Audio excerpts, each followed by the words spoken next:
The House settlement has finally passed. But what does this all mean? And what will it mean for UCF?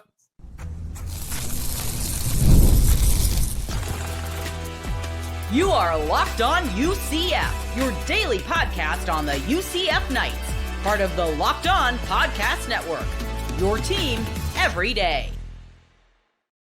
Welcome on in to Locked On UCF, your daily UCF podcast. I'm your host, Mike G, and thank you so much for making us your first listen of every day. Joining me as he does every single week is my good friend, Andrew Gluco, purveyor of all things UCF, but also expert on House settlement matters, which we will get into on today's show. We'll talk about what that means in terms of scholarship limits and what this could potentially mean for UCF down the road as far as that cap number. Let's start with the House settlement, Andrew.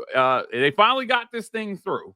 What was holding it up were protecting the walk-ons. They call them DSAs, the designated student athletes, as Judge Claudia referenced there. And look, it was a necessary part of this bill to get right.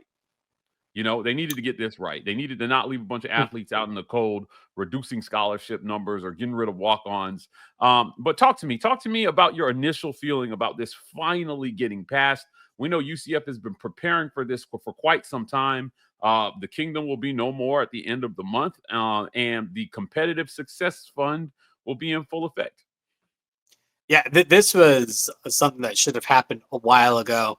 The NCAA and the power conferences kind of dragged their heels thinking they can pull a fast one, but they were directly told, this is what I want to see. Protect these athletes. And I think they came out with a good compromise, which is basically put it in runoff mode.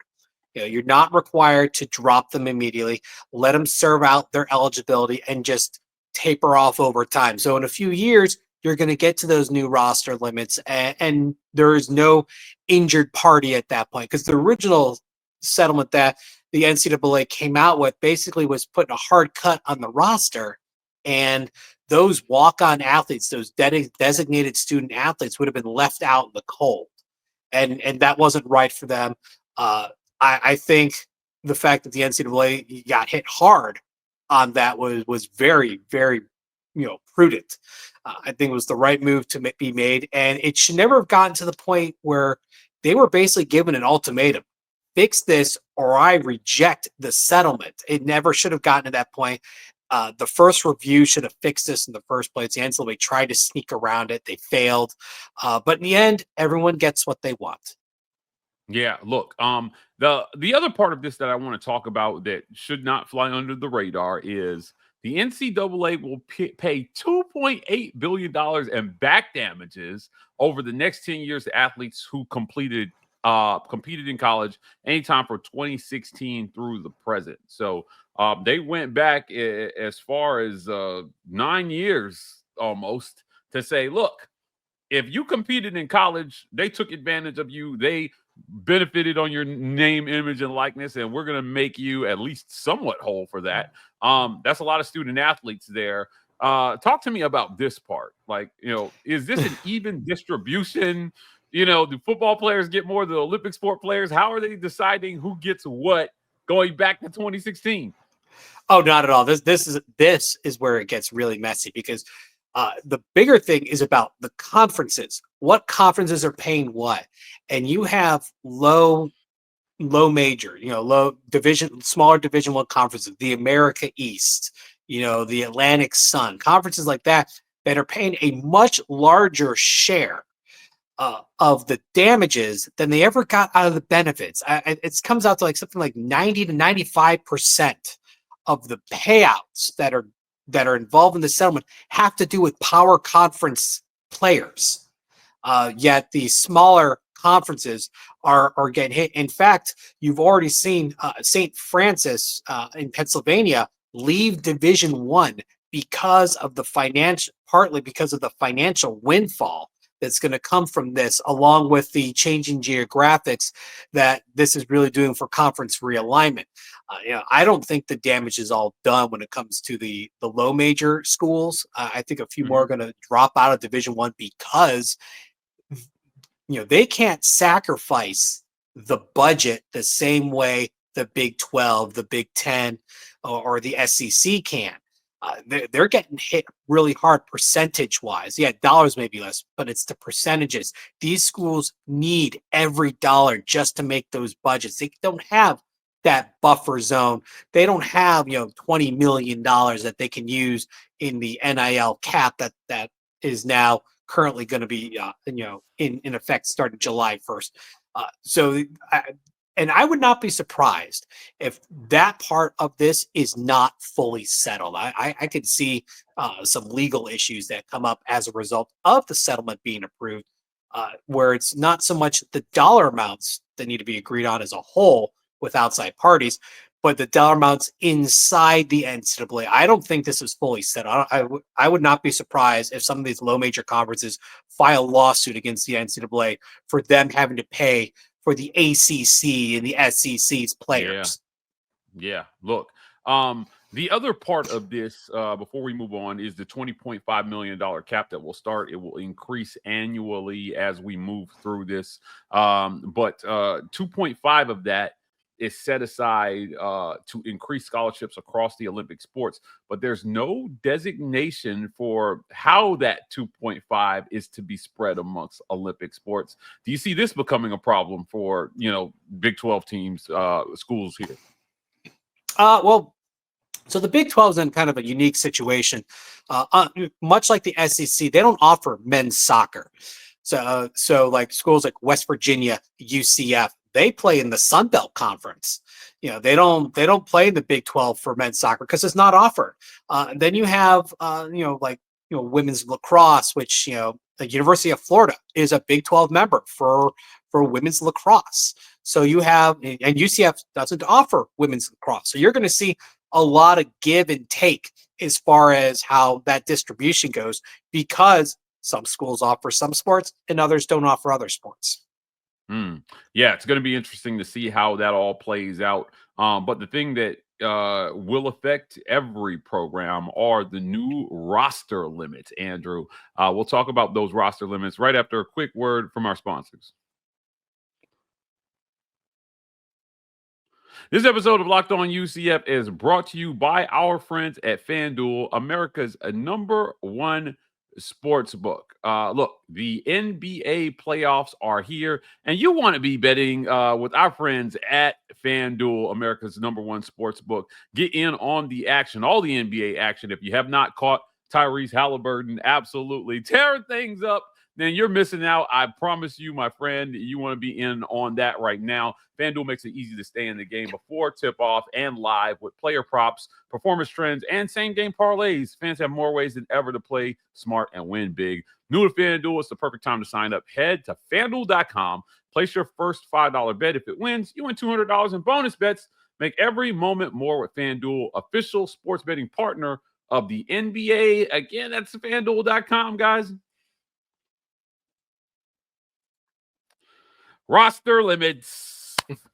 Let's get into it. Good thing, bad thing, depending on which side of the aisle you're on this thing here. But new roster limits will go into effect. But I want to talk about who's protected here. Again, at the top of the show, we talked about Judge Claudia Wilkins protecting walk-ons. The designated student athletes, the DSAs as they refer to them. And ahead of the final settlement being approved, many schools began cutting athletes, Andrew, to get under roster limits. But the judge required an amendment to the settlement before it was approved to protect those athletes. As a result, any current college athlete cut from teams because of roster limits, in addition to any recruits with offers pulled, will be labeled as designated student athlete. DSAs will not count against roster limits at their original institution or any institution where they transfer. They will remain DSAs for the remainder of their college eligibility. Let's start there. So they don't count against roster limits. If I'm a DSA, I don't count. I am an unrestricted free agent with the ability to join your team and not count against your roster limit.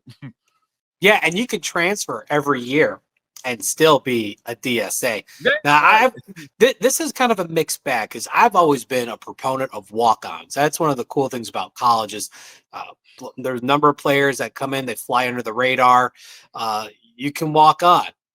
schools may be limiting their ability to have walk-ons.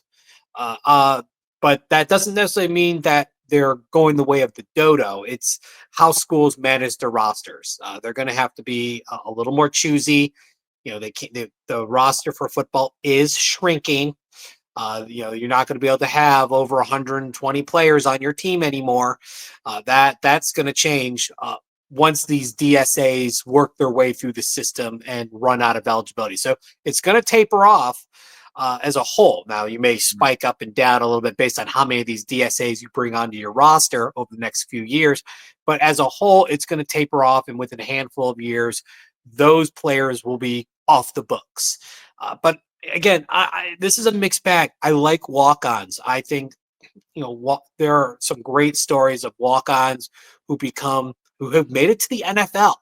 And I hate to see that part of college athletics go away. So hopefully schools can find a way where sometimes they need walk-ons. Like, say you have a kicking problem, open tryouts. I don't know how they're going to work that out. When there's hard roster limits come into play, maybe they keep a few extra roster spots open for a situation like that. I don't know. Teams are going to have to manage their rosters much more like an NFL team. You're going to need a general manager to manage, your NIL aspect, both inside the program and outside the program, because businesses can still do outside deals for name, image, and likeness. But now, if I believe it's $600 or more, they have to go through a clearinghouse to make sure they're legit. It's no longer pay for play. That's going to be going away, which thank God. That was bad for college athletics. But let me tell you, there's going to be lawsuits coming. The lawsuits are coming.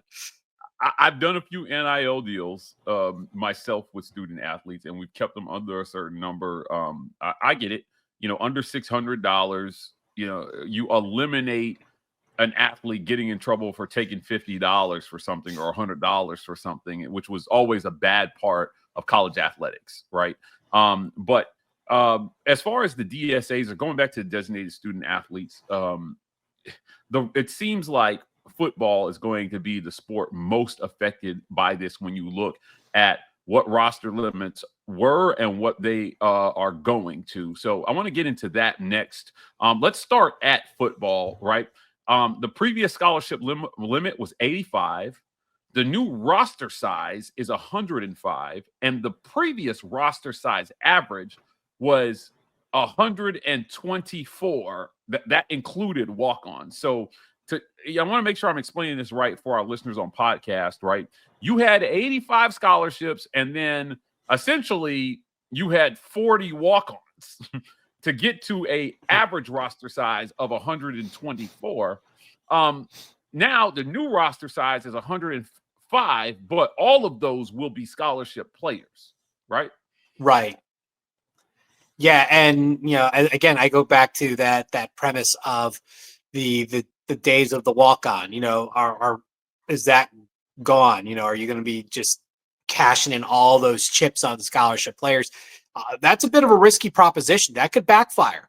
You had 85 before. You can work with that. I would not be surprised if, especially some of the smaller schools, G5 schools, FCS schools, not use their entire allocation of scholarship slots, keeps up open for walk-ons that fly under the radar.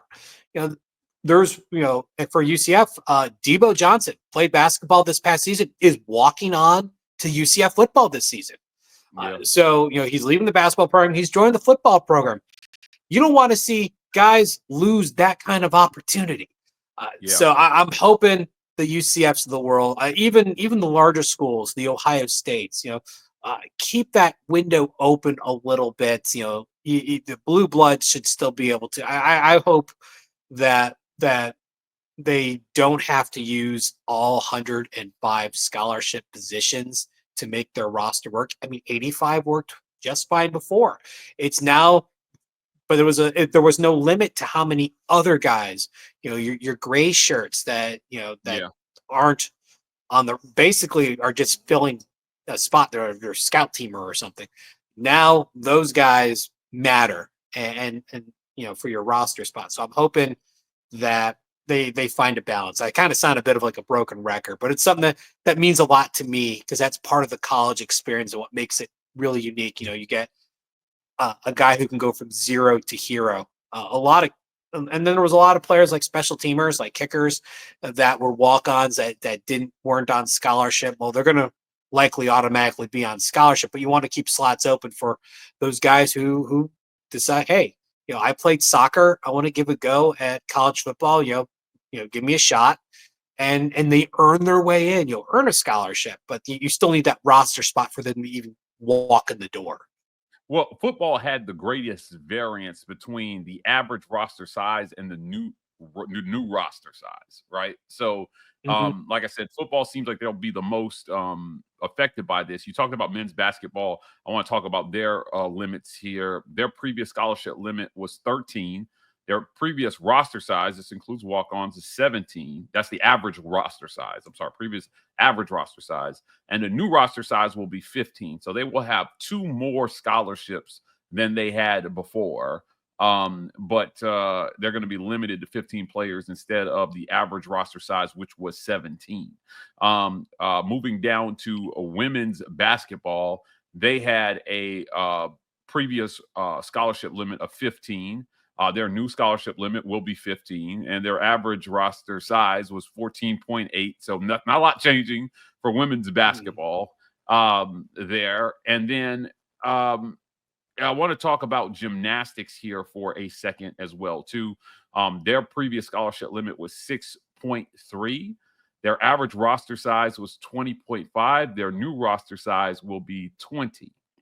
Now, again, you've got additional scholarships that you've got to use 2.5 of that $20.5 million cap to provide extra scholarships across sports, which we certainly will track that at UCF, how those are being spread out there. But certainly there are going to be more athletes on scholarship.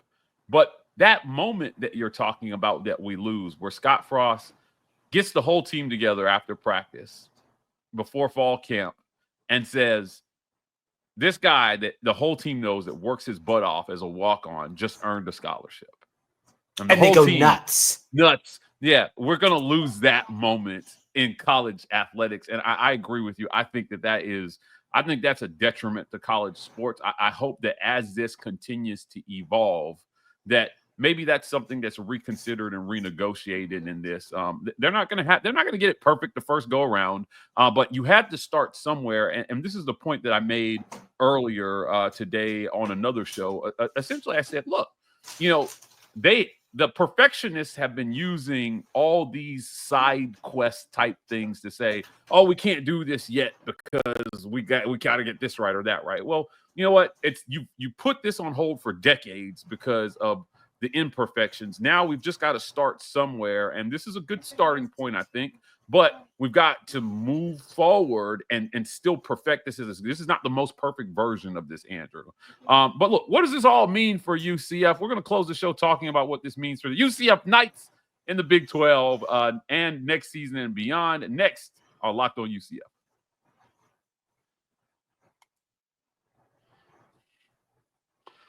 What does this mean for UCF? As we mentioned at the top of the show, the kingdom is no more at the end. That sounds very Game of Thrones-ish. The kingdom is no more. Right? The kingdom is no more at the end of the month. June 30th is the last day of that. And the new competitive success fund will be in full stride. That's going to account for that $20.5 million. If you were subscribed to the kingdom, you will be able to give your dollars to the new competitive success fund.